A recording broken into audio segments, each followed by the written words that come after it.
motorsport lovers, kini menjelang balapan Formula Renault 3.5 yang akan disiarkan secara langsung oleh Kompas TV, kami selalu menjumpai Anda semua dalam program Highlight Formula Renault 3.5 bersama saya, Sarah Arianti.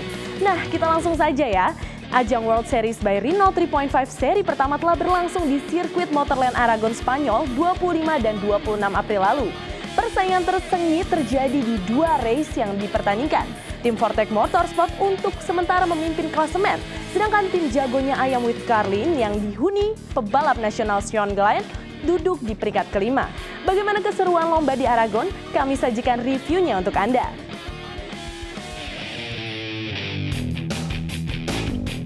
Alcanis bukan termasuk kota besar di Spanyol. Kota yang berada di wilayah otonomi Aragon hanya dihuni sekitar 17.000 jiwa berdasarkan sensus 2009. Meski begitu, kota ini cukup terkenal di kalangan pecinta dunia balap. Apalagi kalau bukan karena adanya sirkuit kelas dunia di Alcanis. Ciudad del Mota de Aragon yang juga dikenal dengan Motorland Aragon adalah satu dari 3 sirkuit di Spanyol, selain Jerez, Valencia, dan Catalunya yang kerap menghelat ajang balap bergengsi. Tahun ini Motorland mendapat kehormatan sebagai tuan rumah sejumlah event balap bergengsi. Selain membuka gelaran World Series by Renault 3.5 musim 2015, sirkuit yang dibuka 2009 lalu juga menjadi tuan rumah MotoGP seri ke-14.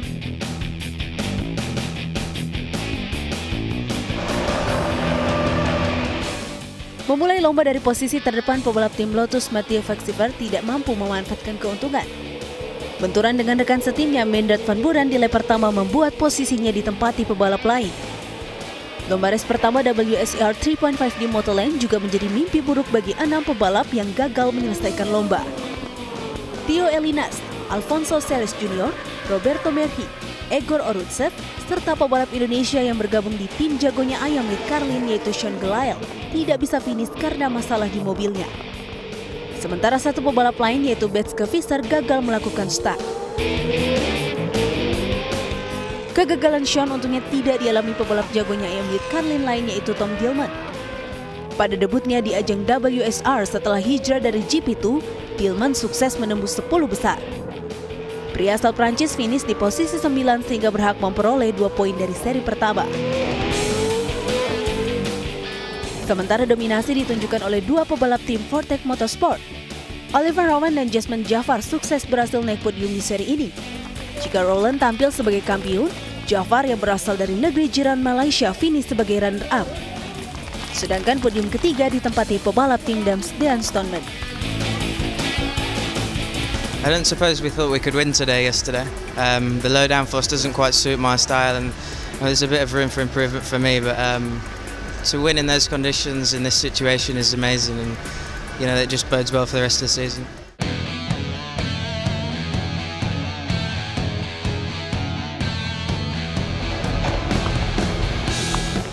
Race kedua yang berlangsung Minggu 26 April 2015 tertunda hujan deras yang turun di sirkuit Motorland.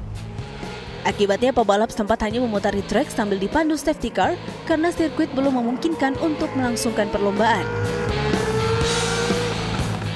Setelah hujan reda, pertarungan sengit pun terjadi di lintasan Motorland. Pebalap yang gagal mencapai finish di race pertama belajar banyak dari kesalahannya sehingga mampu mencapai finish di race kedua. Tidak terkecuali pebalap Indonesia dari tim jagonya Ayam with Carlin, Sean Glynn. Walau mobilnya sempat mengalami masalah, Sean berhasil membayar kegagalan di race pertama dengan finish di race kedua. Pria berusia 18 tahun menyelesaikan lomba di posisi 15 di atas 5 pebalap lainnya. Performa lebih baik juga ditunjukkan rekan Sean Tom Dillman. Dillman kembali menyelesaikan lomba di posisi 10 besar, tepatnya peringkat kelima. Hasil yang membuat ex-pebalap GP2 berhak mendapat 10 poin dari race kedua. Hasil kualifikasi menempatkan junior driver tim F1 McLaren Nick De Vries di posisi terdepan. Sayangnya pebalap tim Dams gagal mencapai finish di posisi yang sama. Adalah pebalap tim Lotus Mathieu Vaxiver yang juga langkah De Vries memenangkan lomba. Setelah terlibat persaingan sengit dengan De Vries sepanjang race kedua, Vaxiver memastikan finish di posisi pertama. Vaxiver naik podium bersama De Vries yang duduk sebagai runner-up. serta juara race pertama Oliver Rowan yang harus puas finish ketiga.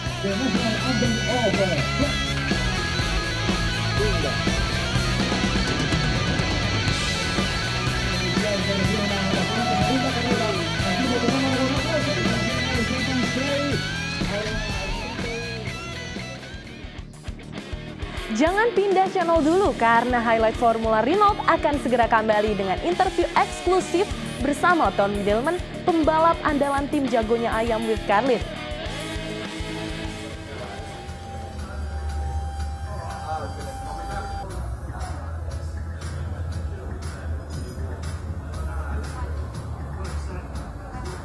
In the grip.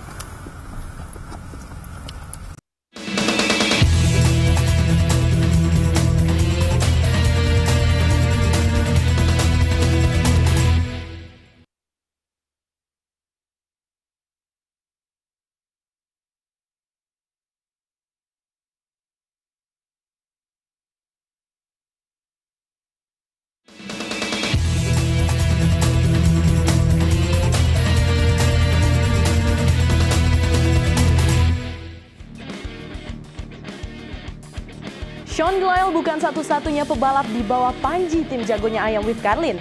Selain dia, tim ini juga mengandalkan pebalap Prancis, Tom Dillman, untuk bersaing di World Series by Renault 3.5 2015. Lewat wawancara berikut kami merangkum ambisi, pandangan, serta pribadi Tom Dillman.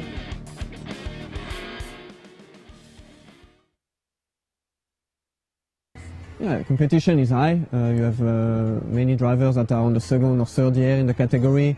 Many also with the same team that they raced the previous year. So they build a really good relationship already with their teams. We start with a bit of a disadvantage as Carlin didn't do the season last year. So we are a bit playing catch up. But I think our base is pretty good. Like I said, around 5-6. And we will only improve from there. You know, we have a much bigger margin of progression compared to the other teams. So, yeah, I'm confident.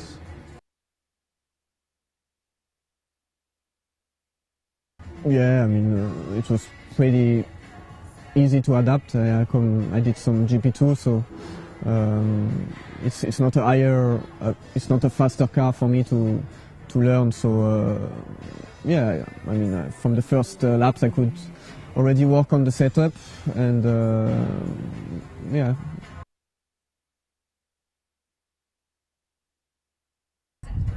Yeah, I was watching them in Formula 3, so they were having great success there, and it was really great to get the call to do a test before Christmas last year, and the test went really well, and I'm really glad that I could get the drive with them. So yeah, really proud and happy about it.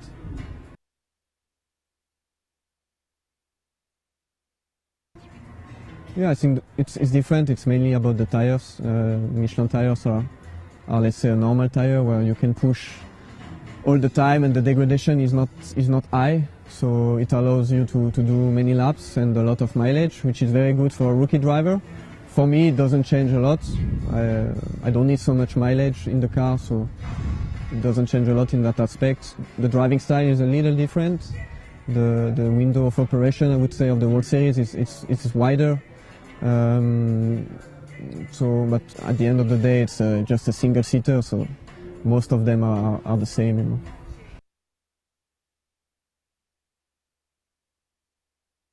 Well, I think we are in a different position. I'm already experienced.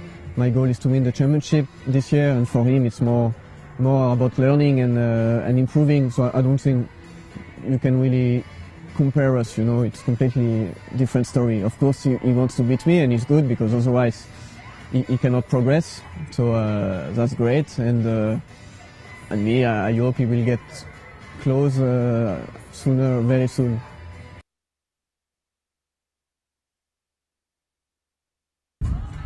Yeah, because they were successful in Formula 3, and they put the same effort going into the Formula Renault 3.5. So I'm confident it's a successful setup, and yeah, that's why I joined them, because I want to win races and I want to fight for the title. So I think we've got the ingredients to do that.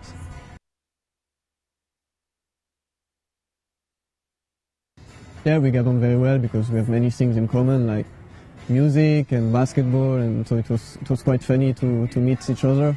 And as a driver, he's obviously very young, so he can improve a lot. Like he has shown between his 2 years of F3 that he made massive progress. In the test, he was really really good, I would say, because he was not far from me, and he's still very, very young. So I think the next 2-3 years will tell what he can become, but I think he has got good potential.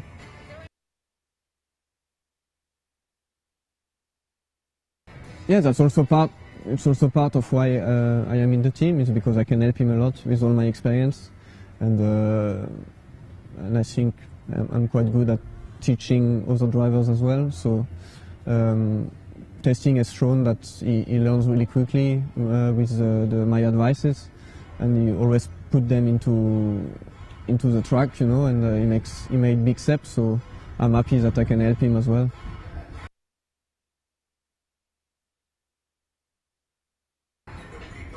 I mean, basically, I like to drive. I like the speed. I like also the pressure you get, because at the end of the day, you are the only one in the car. It's the whole team behind you, whole team working hard, and then you have 1 hour or half an hour, 1 hour where you are the only one in the car alone, and you have to deliver, and everybody worked for you to have the best as possible. And yeah, I just love the pressure of being the one that has to deliver the results as well.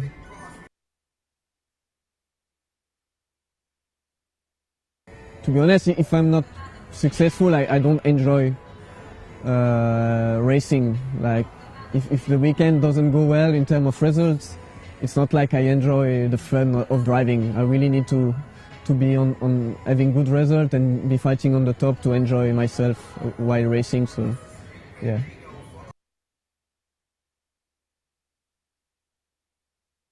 Obviously, there's many different aspects to become a Formula One driver. You know, it's not so easy. It's not only about talent. So, you know, I have a great opportunity this year to drive in 3.5, which is considered as being Formula 2. Yeah, Formula 2 name doesn't exist, but GP2 and Formula Renault 3.5 are Formula 2. So, yeah, I have a great opportunity now with a good team, and now I have to deliver on the track, and then we will see.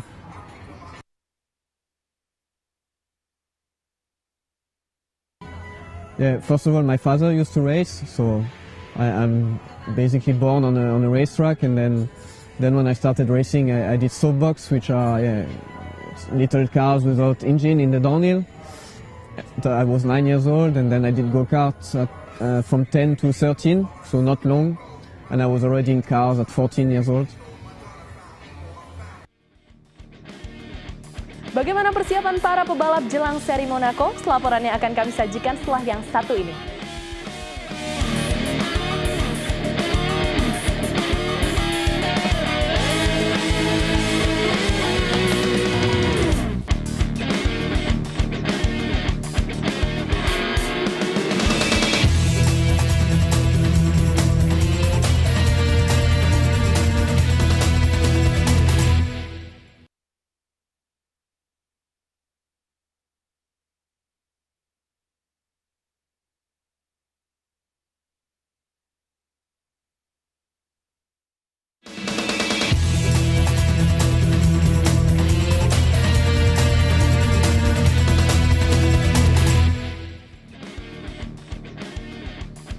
Gelaran World Series by Renault 3.5 memasuki seri kedua akhir pekan ini.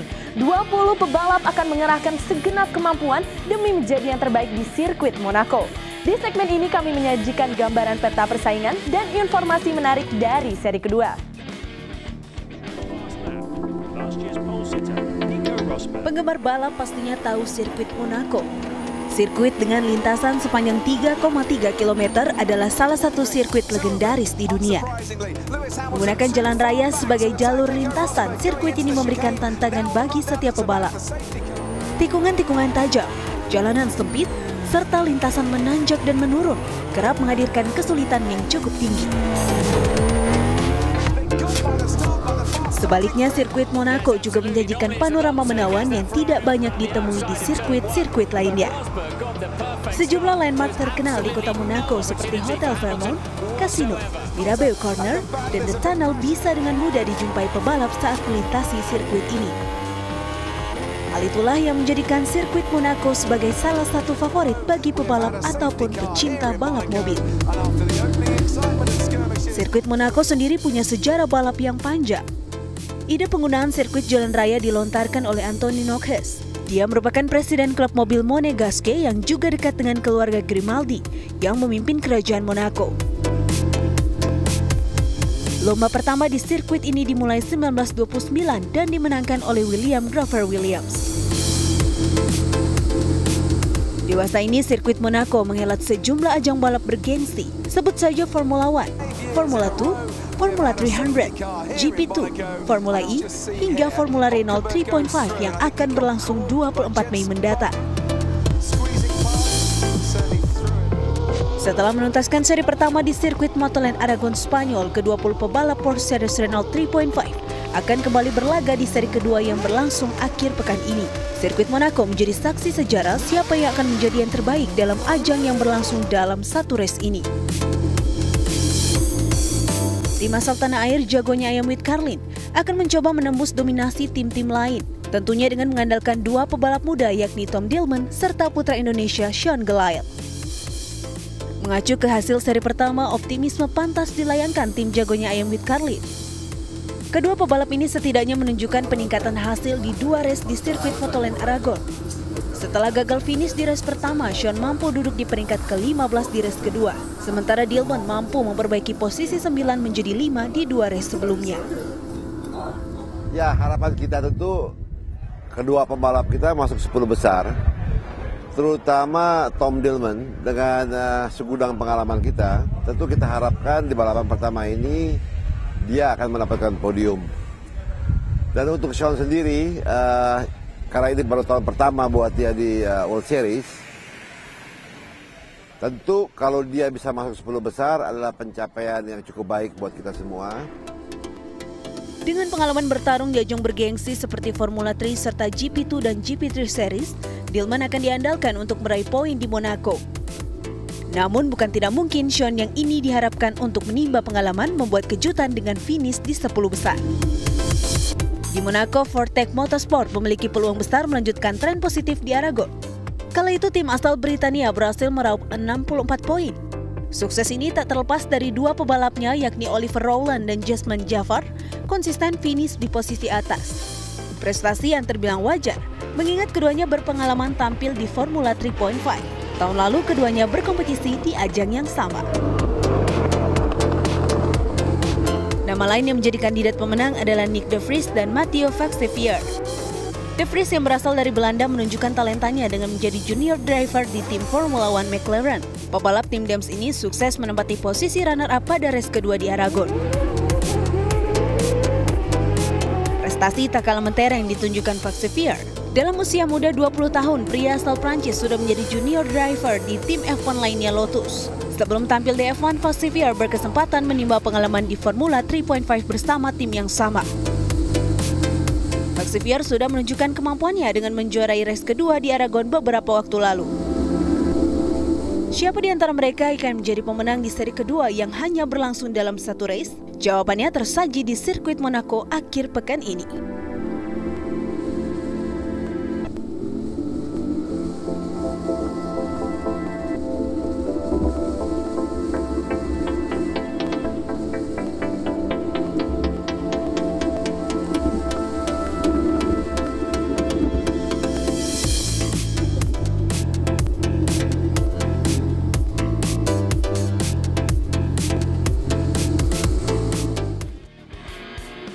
Lovers, mari kita dukung salah satu pebalap andalan merah putih Sean Gelael yang akan bertarung pada seri kedua di sirkuit Monaco. Seri kedua Formula Renault 3.5 nanti juga akan disiarkan secara langsung oleh Kompas TV Minggu 24 Mei besok. Jangan lupa saksikan siaran langsungnya ya. Saatnya saya Sarah Arianti undur diri, sampai jumpa.